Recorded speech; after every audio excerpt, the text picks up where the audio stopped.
Good evening, everyone, and welcome to the third event in our Alumni Insights webinar series. I'm Imogen Crockford, and I'm the Alumni Relations Manager at Courtauld. This evening, we're going to dive into the contemporary art world and hear from two fascinating alumni, Jeremy Epstein and Keziah Goudsmit. Jeremy completed his MA at the Courtauld with Professor Sarah Wilson, who's here tonight, in 2009, and is co-founder and artistic director of the London gallery Edel Assanti. Some of you may remember that Jeremy gave a lecture at the Frieze Bubbly Breakfast in 2019, so it's great to have you back with us, Jeremy.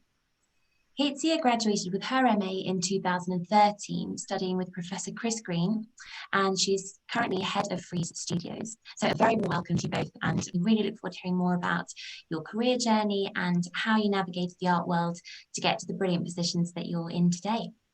So I think we're going to kick things off with Jeremy. So Jeremy, if you're ready, over to you.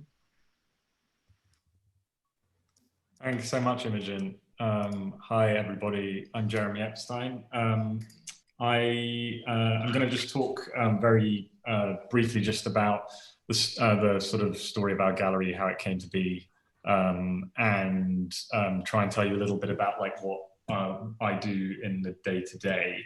And if I leave any gaps, obviously that's a perfect opportunity to ask questions at the end. So I came to Courtauld in 2008 and graduated my master's in 2009. By the time I got to Courtauld, I'd already done quite a bit of work in the art world, both in the public sector. I'd been in education at Tate Modern intermittently while I was at school.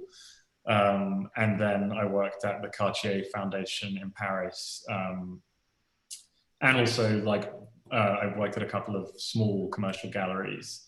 But I think by the time I did my MA, I had a quite clear idea that I wanted to work in the gallery sector, mainly because I was interested in working as closely as possible with living artists on sort of realizing their vision. And I think, yeah, essentially 2009, it was a moment in which obviously it was just after the recession and most galleries were laying off a lot of employees quite quickly. And I sort of got lucky getting hired by Goudsmit in a sort of wake of one of these big redundancies when they were essentially looking to fill roles that they'd let go at lower salaries. And so at that time, very quickly, I realized that whilst the experience was invaluable, what I was actually interested in was working with younger artists of our generation. And I met my business partner, Charlie Fellows.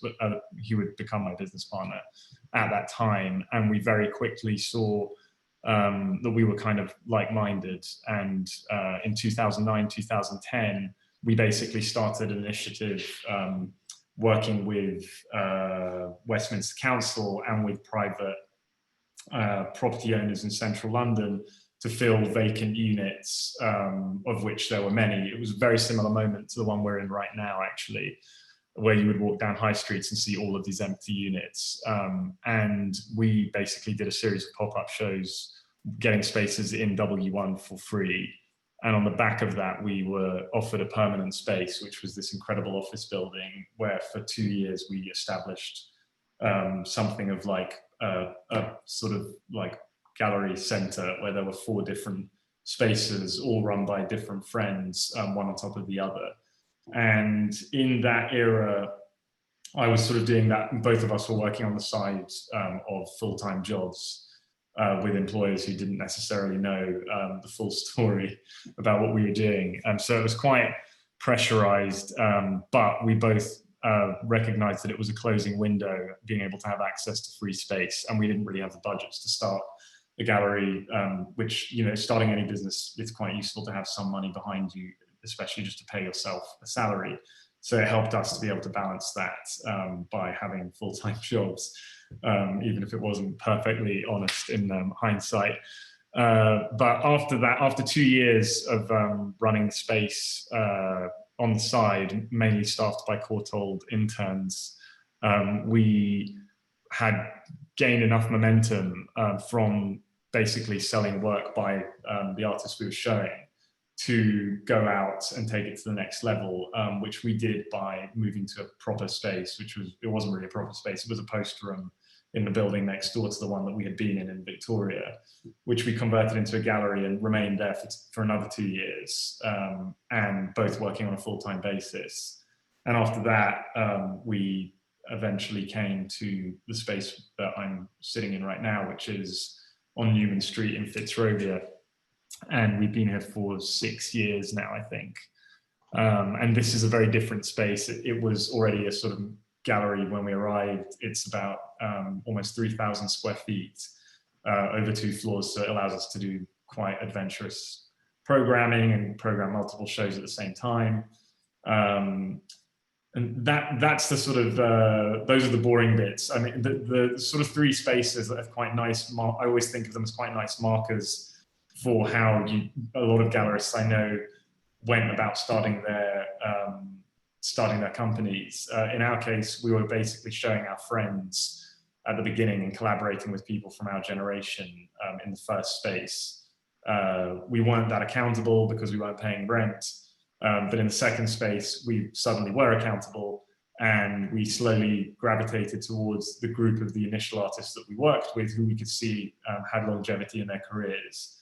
After that period, when we arrived in this space, it became more about actually creating a program that was holistic and added up to more than the sum of its parts. And that is something that all galleries eventually have to mature to that point. And that is very much like the biggest challenge, in my opinion, of putting together a program for a gallery, which is now what I focus most of my time on here at Edel Assanti. So day to day, I primarily manage artists. So I'm speaking to my artists every single week.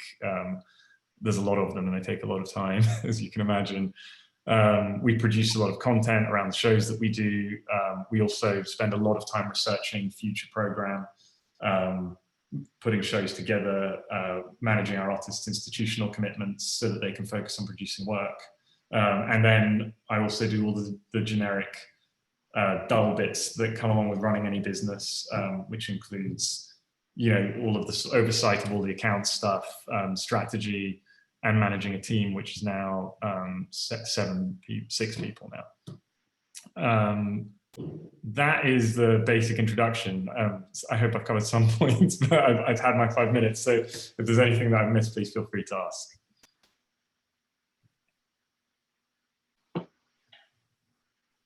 Hi, everyone, and thank you so much, Imogen, also to invite me to be part of this session. It's very exciting.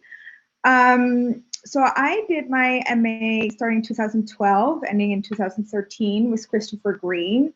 Coming out of Bard, where I did music and art history, I really wanted to focus on something that had a little bit more of a classical approach and really just focus on history of art and not as music. But of course, I ended up actually still completely specializing and writing my thesis about the interlace and the connection between music and art. So I think it's never really left me. And even till today, I really love the cross-section of the different creative industries, which I feel quite lucky about because still in my current job, we do that a lot. I work with not just the arts, but also the wider arts spectrum.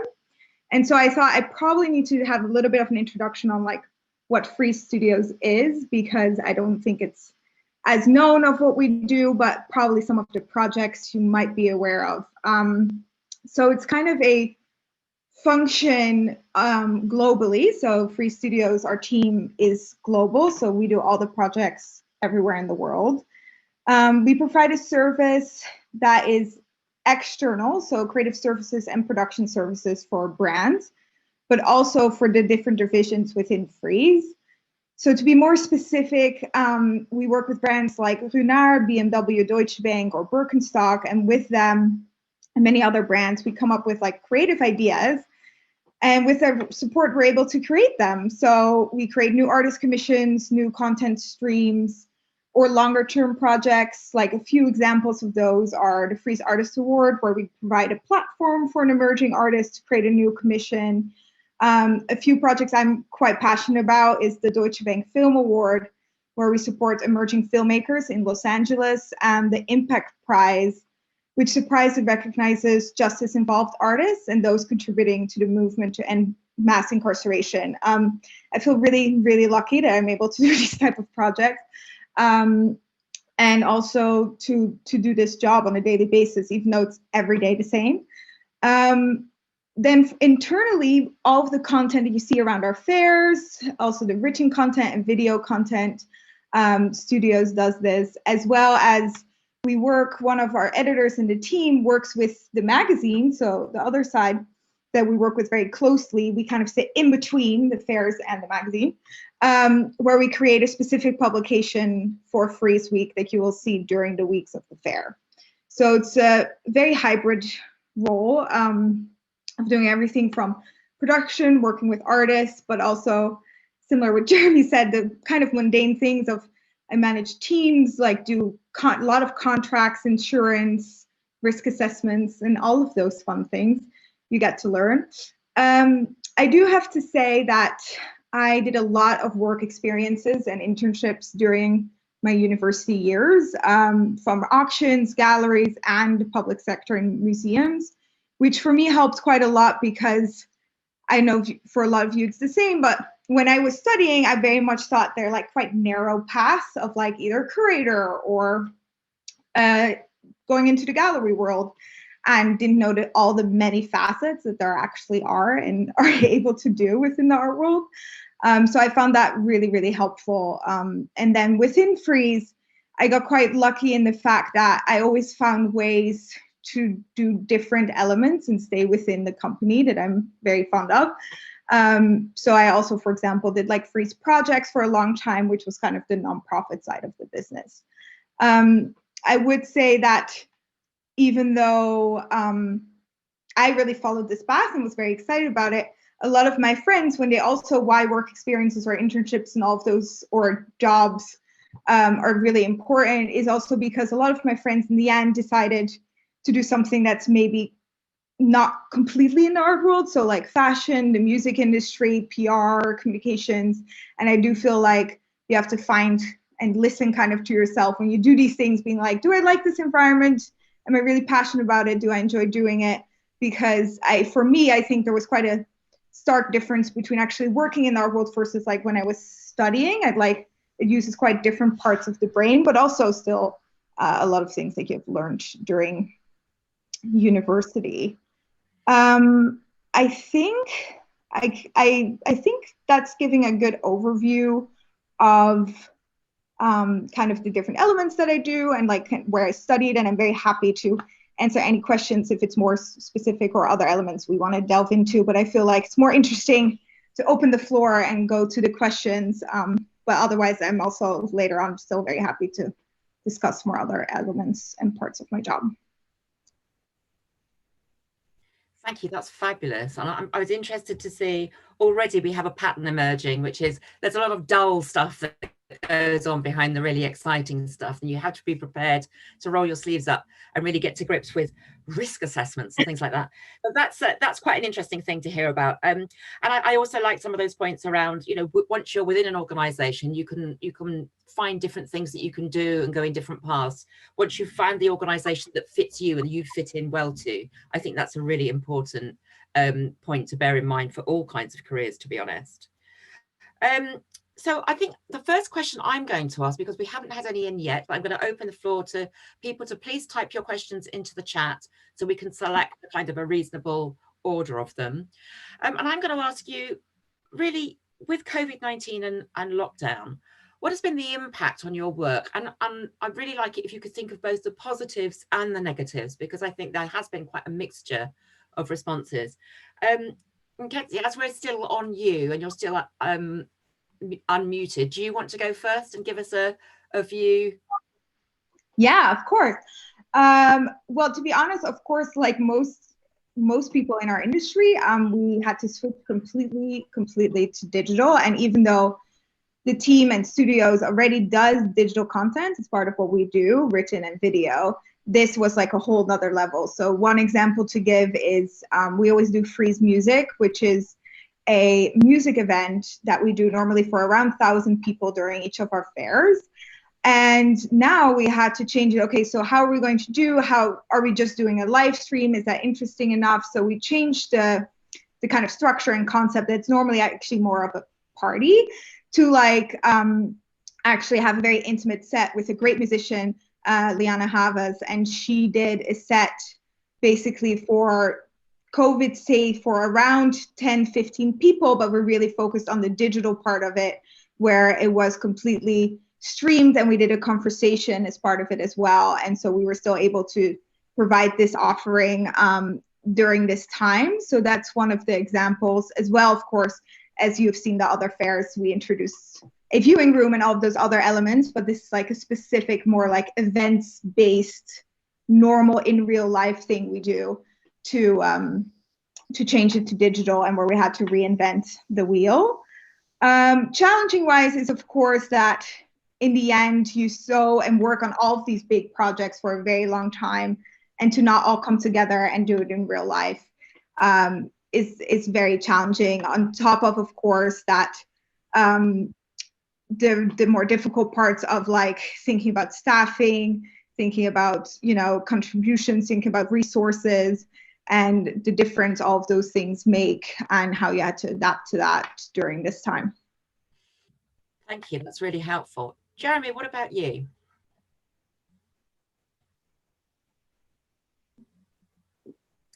I muted, sorry. But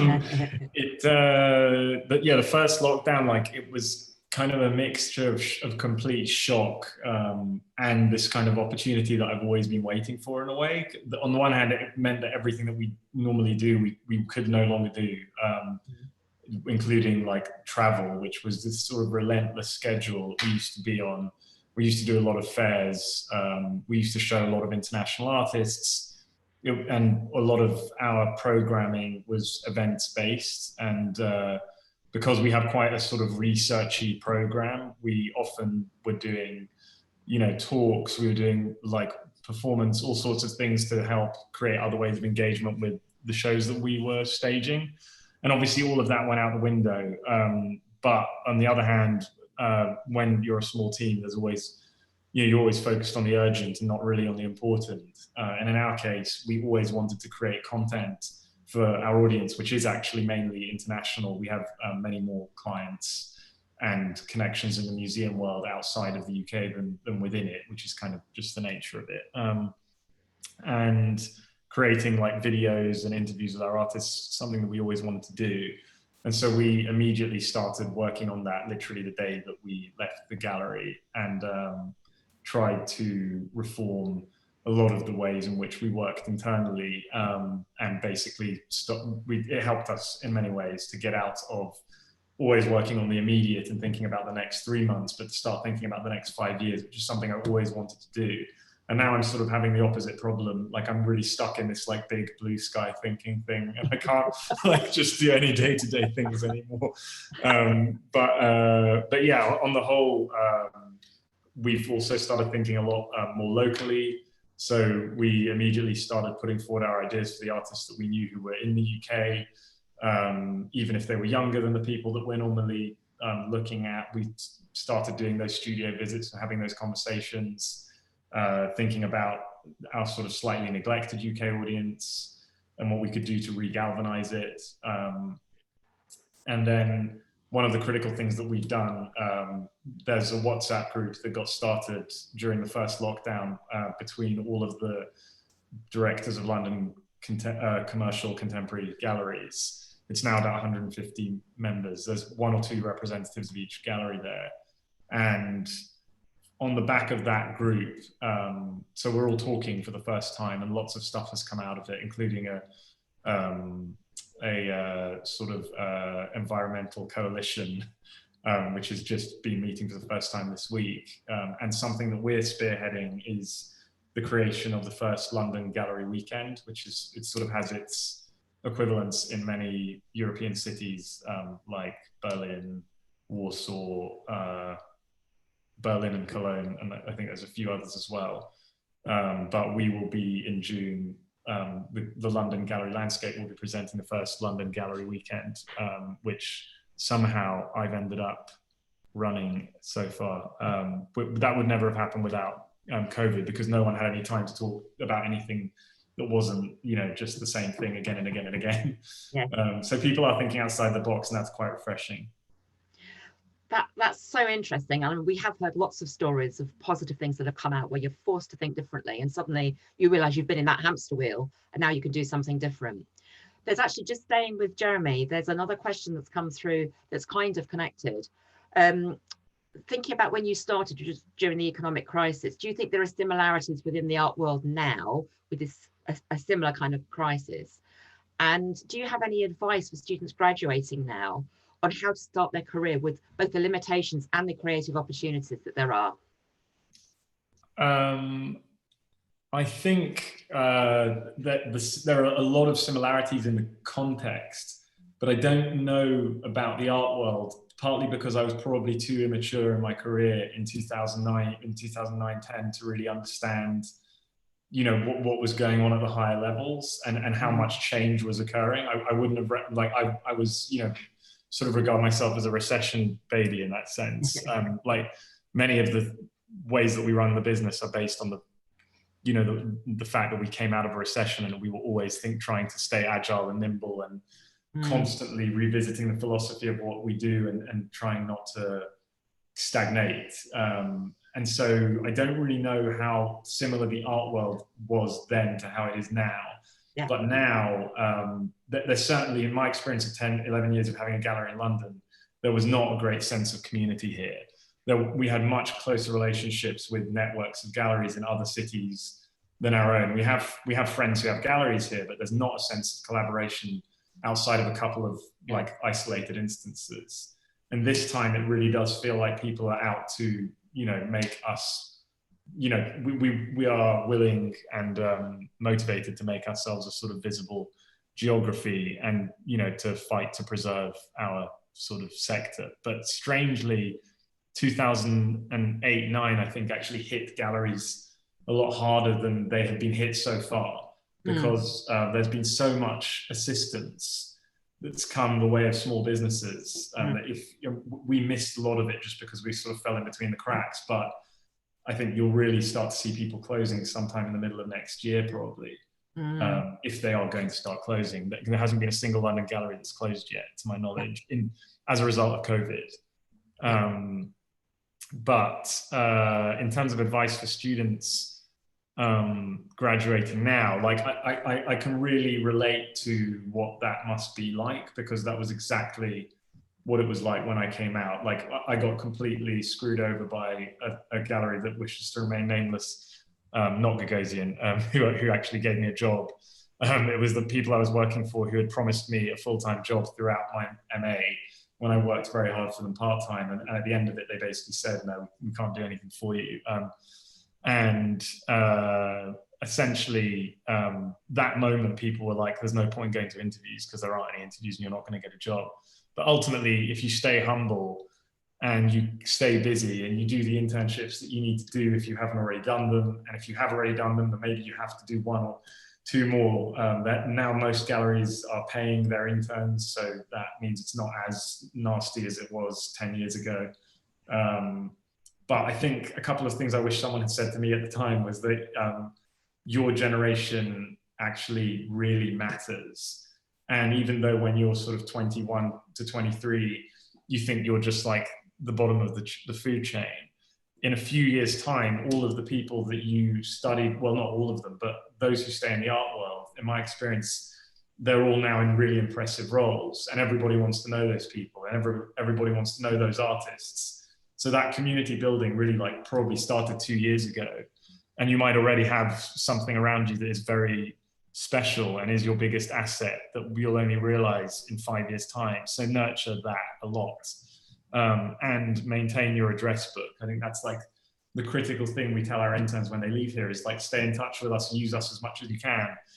Tell us what you're up to, and if you need a reference, if you need an introduction, you've got our goodwill, so use us as a resource. And they never do. I'd say 1 in 10 of them does. And so my conclusion from that is that presumably the vast majority of young people go through internships, pick up their reference if they can even be bothered to do that, and then just move on to the next thing. But that's a massive missed opportunity, because every one of these career interactions that you have, even if they're just for 3 weeks or 3 months, like if you've made a good impression, that person should stay an ally in your corner for your whole career. Otherwise, you've wasted, you know, a great opportunity to have someone on board that can really advise you, introduce you. Those are my basic. I think that's fantastic advice. I have to say, the thing about networking and building your community, that's the language that I try to use with students all the time.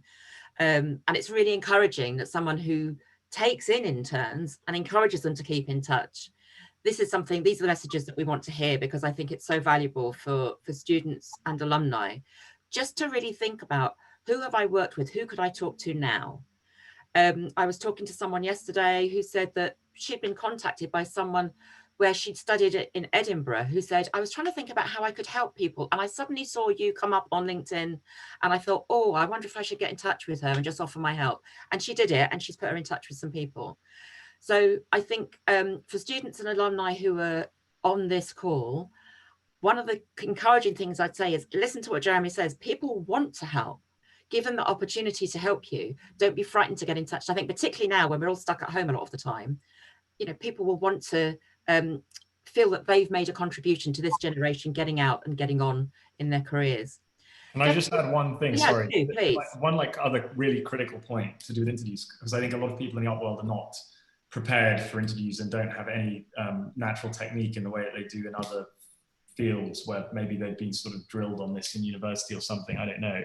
But one thing that we see when we're interviewing people here is that they'll turn up to an interview and they won't have done any homework on the place that they're interviewing in. And this, again, this is something that, like, I can't believe how often it happens. But it got to the point where we decided, on the advice of a recruiter, to just open interviews by saying, what do you know about us? And if they can't answer the question, we just tell them to leave.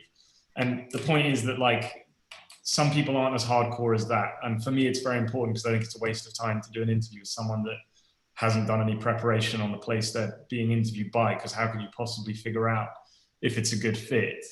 But I think that's just a critical piece of advice. Like, you should know their history backwards, and you should be able to tell them exactly why you're there. And if you can't, then chances are you're not going to get that opportunity. That was just a little addition. Sorry to butt in. No, I think that was I wanted to second that of Jeremy, because it's actually really, I think everyone is really surprised by that, but it's so true. I would say if you like interview 10 people, at least 7 will like not be able to name a project of the past 2 years, or, you know, or something that they've seen or they read about. And it does make a big difference, because seeing someone to put not that effort into it, that, you know, then the other 2 immediately stand out already quite easily. And it's something really easily to be prepared for. And the same, I would say, is also to follow up with like a thank you, or saying any type of follow-up email. You would, again, think that everyone does that, but I would say maybe 2 out of 10 people you interview do that. And all of those little things actually do make a huge difference and impression. I think that's great advice. And we were just talking before the session about networking and getting in touch with people. And I think there's still some nervousness amongst some students and alumni about, oh, people are very busy, should I do it? But this is how the art world works. And if you don't start building your community and getting in touch with people, the worst thing that can happen is they're too busy to talk to you.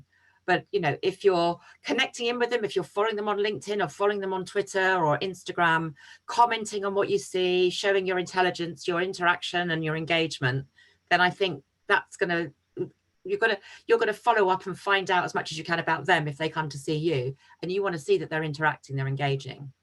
And with that, I would also say is like, when you do reach out to someone and they don't respond to your first email, I would send a second, because a lot of times it's not because they don't actually want to meet you, but it could be just circumstantial. It was just during a week when you had a lot of information. It's like, of course, don't send too many, but to send one more follow-up after that actually often makes a difference, because again, very quickly, I think, or at least for me, it was like, if somebody wouldn't respond, you're like, oh, maybe there is something, or it makes you insecure or less confident. And it's very, almost, I would say, almost always not personal or totally not coming at all from a bad place. And then if you follow up, you all of a sudden see that somebody would respond really, really quickly.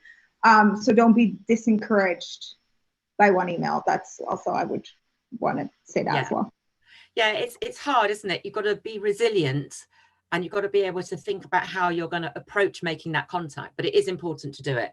And just to put in a reminder for people who don't know, that even if you've already graduated from the Courtauld, if you've graduated within the last 2 years, I can still help you. So just send me an email to careers@courtauld.ac.uk if you're a recent graduate, and I can always talk to you about how to approach networking if you're not sure about it. I also really love that point that Jeremy made about, think about the people you are studying with now. In 5 years' time, all of those that go into the art world will be useful contacts of yours. So it's a really good thing. Let's have a look and see if we've got some other questions. Here's a really good one. How do you feel about speculative applications? Annoying or to be encouraged? Who wants to take that first?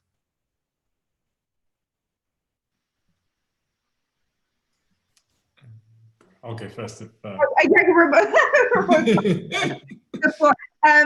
Personally, I would say speculative applications to me, I don't really encourage too much, because very often it's just like, I see it and then either anyway I send it on to HR if I know that I'm not currently looking.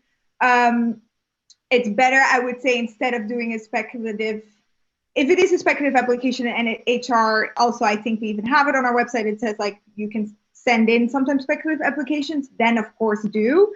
If it's more like something direct to someone, I would encourage to more send an email to introduce yourself and set up trying to meet with a person or a coffee or etc., rather than try to send a job application, depending who you're writing, basically. I think that's really good advice. Jeremy, did you have something you wanted to add to that? To be honest, like, because I guess by speculative, I guess what is meant is like when you just sort of send an email being, you know, and hope that it lands somewhere. And I mean, we get a lot of those, and typically they're not at a time when we're looking to hire. And when we are looking to hire, we tend to go about it in an incredibly focused way.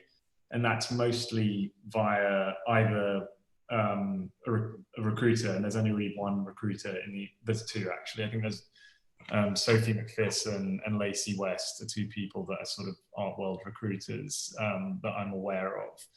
But the way I really go about it is by getting in touch with people I know that run galleries and saying, who do you know that's, you know, looking for a move, or who if it's a, you know, junior position, which interns have you had who have been fantastic, who you think are looking to be hired? Because if someone that you respect says, this person, we saw them for 3 months and we absolutely loved them, then that's like, you're already 50% of the way there. So I guess yeah, it's annoying because I see someone else asked whether one does market research or if it's just a matter of contacts, getting a job at a gallery. And I think it's like contacts seems like a nasty word, because it's not like, you know, that you need contacts through your family. It's more that, like, you know, through doing those internships, I really think that is the way in. If you get a good internship, then, and you make a great impression, you keep in touch with a bunch of people from there, and you keep pushing, you know, your update to them. Then when someone like me comes along, we do all nag each other for this stuff. Then potentially they'll be like, actually, we have this fantastic person. I know that they're looking because I just heard from them, and here's their CV. So I don't know, like, so I would say speculative, if you're just like cold emailing, it's unlikely to land. If you can find an entry point, that's generally the more successful way. Yeah, that chimes very much with a lot of the conversations we have about this. It's about getting in touch and having a conversation with someone, just asking them about how they got where they are, what are they doing, why they've chosen that particular path, what would make someone thrive in that path, those kind of questions.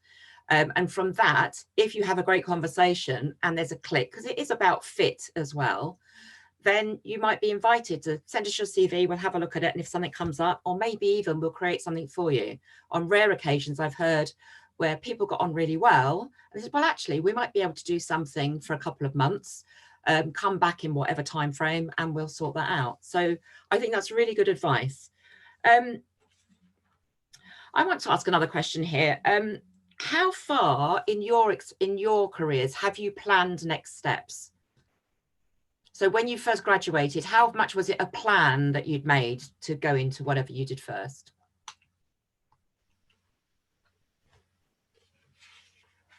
I planned it. I have to admit, I did plan.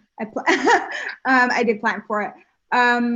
Still, things changed to the plan, which I was very open to. But for example, I remember that I basically I was speaking to Frieze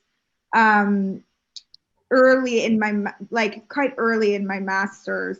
And then they wanted me to start, and I actually was like, I can't. I really want to finish my master's. And as you just said, Karen, then actually I spoke to them again a few months later when it was closer to the end, and then they were like, actually, something else has come up. I know you couldn't do it before, but now, and at that moment, I was like, oh, great, yes, I actually can. So I did start planning during my master's already quite a lot, and trying to speak to as many people as possible to be prepared for when it's finished. Right.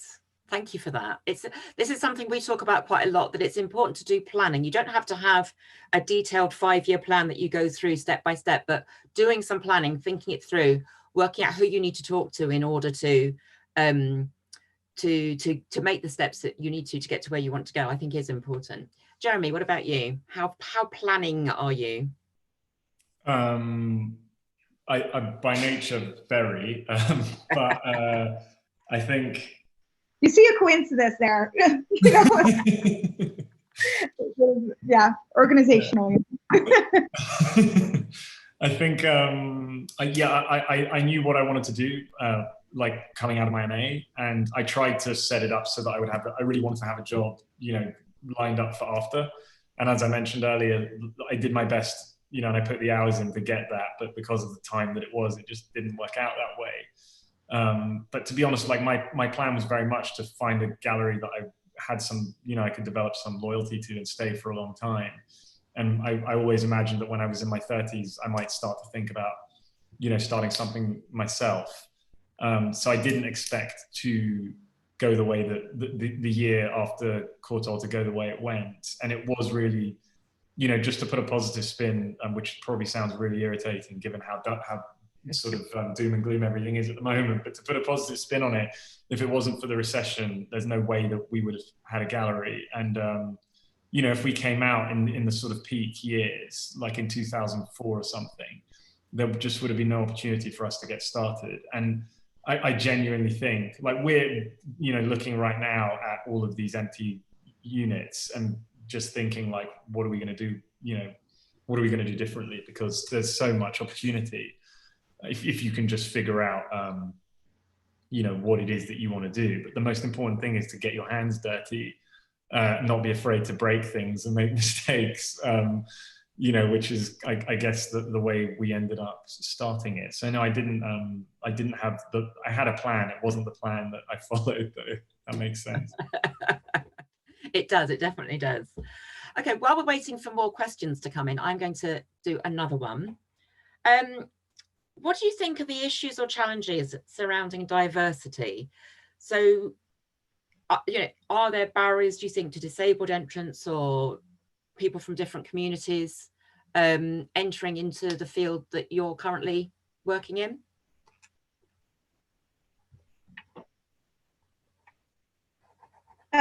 Absolutely. I think there's only a start now that's happening, and definitely so much more growth needed.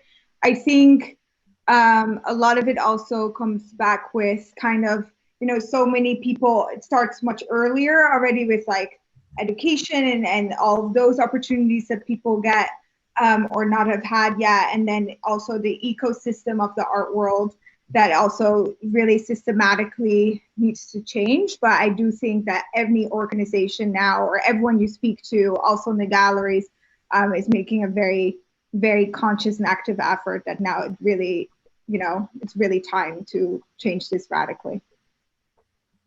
Great, thank you. And are there particular things going on at Frieze that you're aware of? Yeah, we've actually really spent this year a lot talking about it, which also was incredibly needed. So we started different groups, and also like there's soon going to be like more of a statement and missions coming out, and like all different activities that we're going to do. And then also there were specific projects that we initiated. So we started a fellowship with Chisenhall to support Black or person of color creator of an traineeship of 18 months there. Specifically that position we started this year. The Impact Prize was one of the initiatives we started this year. So there are definitely different initiatives that we started consciously thinking about this that we're continuing into the future. So a lot happening and focusing on it. And actually, there was a much earlier question which I've let slip through, which was about some of the work you've done. I think, was it Frieze Projects, which is non-profit. Do you want to just say a little bit about that? So yeah, the public program kind of grew into studios. So some of the parts are still that we started then, so like the Frieze Artist Award, for example. And then I think the question was specifically about the Impact Prize, which is to support and recognize an artist justice involved, or their mission is to really focus on that their artwork enhances to help end mass incarceration. So those type of projects we've been doing, and yes, there might not be as known that we do the projects, I would say. Some are more known as others. I think Frieze Artist Award is more known, but the Frieze Impact Prize is also a new initiative. So yeah, it depends. It depends. It's out there. I mean, it's not like it's not publicized. It might just not be as much publicized as other elements that we do. That's really interesting. Thank you. Jeremy, what about this question of barriers to some groups, whether that's race, disability? Is there anything that's happened particularly at Edel Assanti, or that you've been involved in with this WhatsApp group with all the commercial galleries? It's something that started to get discussed in that group. It was a topic that came up, and I think a lot of galleries have looked at it programmatically, including us, and looked at what the balances within their programs are, and how to change them to reflect a more of a diverse group of makers, which is something that I think really is mandatory and that we do all need to be thinking about. And I think you slowly start to see that conversation becoming quite a mainstream one in the art world. I think that's maybe the easier one, because, not to sound cynical about it, but the market has sort of pivoted that way anyway. So it now becomes in galleries' interests to do that for their own businesses, rather than for the sake of serving a moral good. The more difficult one, I think, is to do with diversity in staff, which I think is what your question is aimed at anyway. And that is a real struggle. And it's something that we talked about a lot this year internally. And the main problem is that, when we sort of go about interviewing, our obvious goal is to minimize the amount of interviews, like anybody, you're minimizing the amount of interviews that you do and the amount of effort you have to make to find the right candidate. And that inevitably ends up in a process where you're seeing very many of the same types of people from the same types of background, including Courtauld graduates. And one of the issues, because we actually, we love Courtauld graduates, and we've found that they are great interns, they interview very well. But one of the issues is that you don't see the diversity that you're asking about in that pool, and you don't tend to see it in art school graduates from the UK in general. And so, we all need to think about why that is, and at what point it is that these careers are not making themselves available, and are not, appealing to a diverse group outside of the same sorts of people that tend to turn up. And that is quite a fundamental thing that, I think individuals in the art world need to make themselves more visible. I tried to do that personally, and until my wife and I had a son, I was volunteering for the Prince's Trust, and trying to make a little bit of, you know, trying to at least mentor people who are trying to do creative things and talk about what it is that we do. And I think that there's obviously many different ways that you can go about doing that, but I agree with you that it is a shift that needs to happen. I definitely don't have the answer as to what can, you know, like what we can do to change this tomorrow. I think it has to be a gradual thing that starts with thinking about things like education and how subjects like ours are treated, like art history, are treated at an early stage in education as well as like a postgraduate level. Excellent. I was meaning actually both the programming and the staffing, the whole picture, because it's a very complex picture, and you start with what's able to change quite quickly, but then you have to move to the trickier ones. And I guess having that group of commercial galleries now talking to each other, you can share the practice and what you're managing to do, and maybe share going out and meeting different groups to talk to them about what those kind of careers involve and how they need to present themselves. But of course, I'm very happy that so many Courtauld students do so well with you, because that means that they're either naturally talented at doing that, or I'm being able to help them. It's the same with us. I mean, if I look at the team, etc., I mean, a lot of people have done something at the Courtauld, maybe a BA or an MA, but exactly that was also when I mentioned education earlier on the response regarding diversity, because it's true. You see, like, you know, you interview a lot of people from the same schools, etc., and it's this system. So yeah, for everyone to actively change it, and also to make sure that you go out of your way to interview different people as well. Yeah, absolutely. Well, I've got no more questions in, so that's perfect timing for us just to move to a kind of a summary. I think we've learned a huge amount, and all of it has been in keeping with the kind of advice I give to students, which is very encouraging for me. I must still be on the right track a little bit. What I'm going to invite our lovely guests to do now is just to think of 2 or 3 pieces of advice, either that they haven't been able to use in answering any of the questions, or that they really want to emphasize, this is the advice I wish I'd had, or this is the advice I most want to give you from my experience now. So have a think about that. And then who would like to start and just give those 2, 3 final pieces of advice for people who are on the call now and who might be considering applying for something or getting in touch with you to inquire about opportunities for internships? Who would like to go first? Keziah. Okay.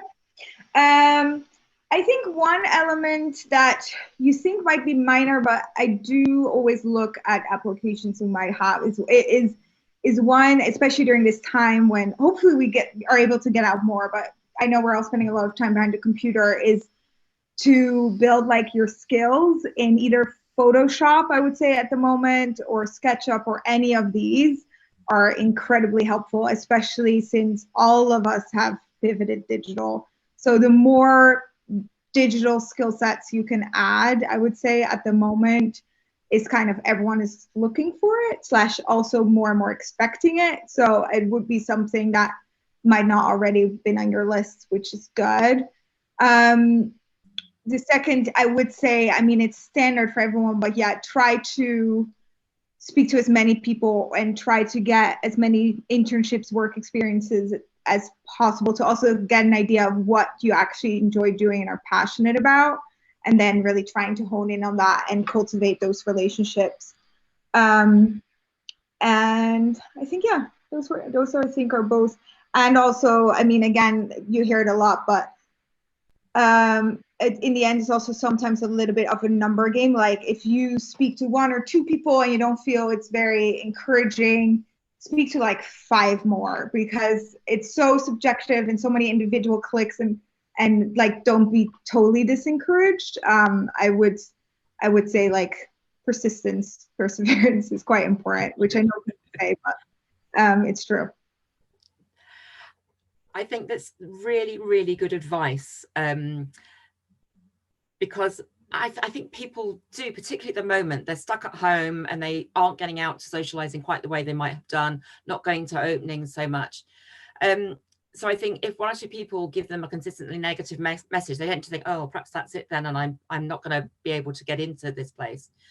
But I think that's really good advice. Keep talking to people, keep your community building there so that you can understand as much as possible about what the opportunities are. That's really great advice, Keziah. I loved all of that. Jeremy? Other than, I mean, I guess we've given quite a lot of practical advice already, like a lot of the basic things that came to mind, things I mentioned earlier. So I guess this is maybe more philosophical advice, but which I received when I was, I think, like probably around before I went to Courtauld, which, and yeah, I think the most important thing is not to give up the dream, whatever that is. Which sounds really cheesy, but I think that the art world is quite a hard nut to crack. It's not as straightforward as a lot of the sort of career pathways that exist in other fields, and people have to find their own way. My experience of people who seem to find their own way really well is that they're resourceful, they're self-motivating, and they're natural networkers, which is something that Keziah was just talking about. But I think it's like, if you can sort of have, you know, your goal in mind, whatever it is, and if you don't know what it is, then you probably just need to get your hands dirty a bit more so that you can figure out what it might be. But once you have a sense for what it is that you want to do, then you just have to visualize that and stay motivated and continue running at, you know, every wall that you can find until one of the doors will open.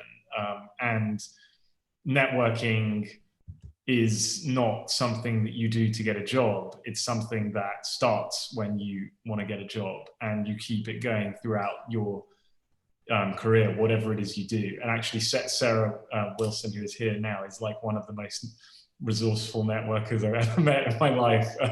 So she can testify to that. But in the sense that, you know, you can be an academic who actually makes your career on the basis that you have an incredible ability to maintain relationships and to stay in touch with people and do it in a useful, interesting, mutually beneficial way. And that does begin at, you know, at the first stage, but it does carry through. And, you know, if you continue to do that and you continue to build your network, that's how I think careers in the art world flourish, which might sound like generic advice, but hopefully it can be useful. To be honest, I think that's the perfect way to end, because I do think that all these art careers are all about your community and building those networking skills in any way that works with you and your personality.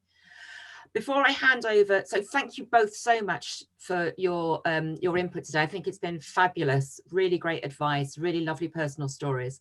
Before I hand over to Imogen to formally close our meeting today, I'm just putting into the chat box the feedback form, which we love you to fill in, because we take all of your comments very seriously and we use it to shape the future programme and events that we offer. So thank you very much again, and thank all of you for attending. I hope it's been interesting for you. But Imogen, do please do the final words. Thanks, Karen. Just to say an enormous thank you to Keziah and Jeremy for coming in and giving your time this evening. Really practical advice as well, so I think everyone will benefit from your insight, as well as finding out more about your exciting work. So that was the final Alumni Insights event before the festive break, but we will be back in January, so I hope you can join us for the next event. Keep an eye on your emails and on social media for more information about what the next theme will be and who our guest speakers will be. And this event recording will be uploaded, as Karen mentioned, to YouTube. It's in the alumni playlist on the Courtauld YouTube channel, so you'll be able to find it there, and feel free to go back and rewatch bits that you were interested in these discussions if you want to. So I hope you will have a lovely evening, and I do hope you'll join us in the new year for the next event. Thank you so much again, Jeremy and Keziah, and have a great evening, everyone. Thank you. Bye-bye.